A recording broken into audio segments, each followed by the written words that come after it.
ഇപ്പോൾ CPM സംസ്ഥാന secretary MV Govindan സംസാരിക്കുകയാണ് തത്സമയം.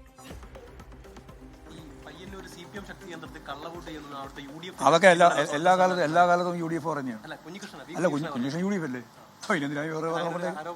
ആരോപണങ്ങൾ പണ്ടേ ഉന്നയിക്കുന്ന ആരോപണമാണ്. അത് ഇപ്രാവശ്യം ഉന്നയിച്ചെന്ന് മാത്രമേ ഉള്ളൂ. അത് സാധാരണ കുഞ്ഞികൃഷ്ണനല്ല പറയുക, UDF പറയുക. ഇപ്രാവശ്യം കുഞ്ഞികൃഷ്ണൻ പറഞ്ഞിരിക്കുന്നു, അത് UDF പറഞ്ഞിരിക്കുന്നു, കണ്ടാൽ മതി. വയനാട് ഫണ്ടുമായി ബന്ധപ്പെട്ട കാര്യങ്ങളിലെ ചോദ്യങ്ങളോട് പ്രതികരിക്കാൻ ഇന്നും കോൺഗ്രസ് നേതാക്കൾ തയ്യാറാകുന്നില്ല. അവർക്ക് എങ്ങനെയാണ് പ്രതികരിക്കാൻ പറ്റിയാന്ന്? അവർ കോടാനുകൂടി ഉറുപ്പിക പിരിച്ചിട്ട് ഇപ്പോൾ 5 കോടിയൊക്കെ പിരിച്ചിട്ടുള്ളൂ എന്ന് പറഞ്ഞാൽ ജനങ്ങൾ ആരെങ്കിലും വിശ്വസിക്കുമോ? കോൺഗ്രസ്സുകാർ വിശ്വസിക്കുമോ? അപ്പോൾ അവർ പറയാൻ സാധിക്കില്ല. അപ്പോൾ തട്ടിക്കയറുക, റിപ്പോർട്ടർമാരോടെല്ലാം ശക്തമായ രീതിയിൽ പയ്യന്നൂരിൽ ഒരു കള്ളവോട്ട് ആരോപണം വന്നിരുന്നു, വി കുഞ്ഞികൃഷ്ണന്റെ ആരോപണം. അതിലാണ് ഇപ്പോൾ MV ഗോവിന്ദൻ പ്രതികരിച്ചിരിക്കുന്നത്. അതൊരു നിസ്സാര സംഭവമാക്കി സ്ഥിരമായി UDFന്റെ ഭാഗത്ത് നിന്ന് വരുന്ന ആരോപണങ്ങൾ എന്നാണ് CPM സംസ്ഥാന സെക്രട്ടറി അതിനോട് പ്രതികരിച്ചത്.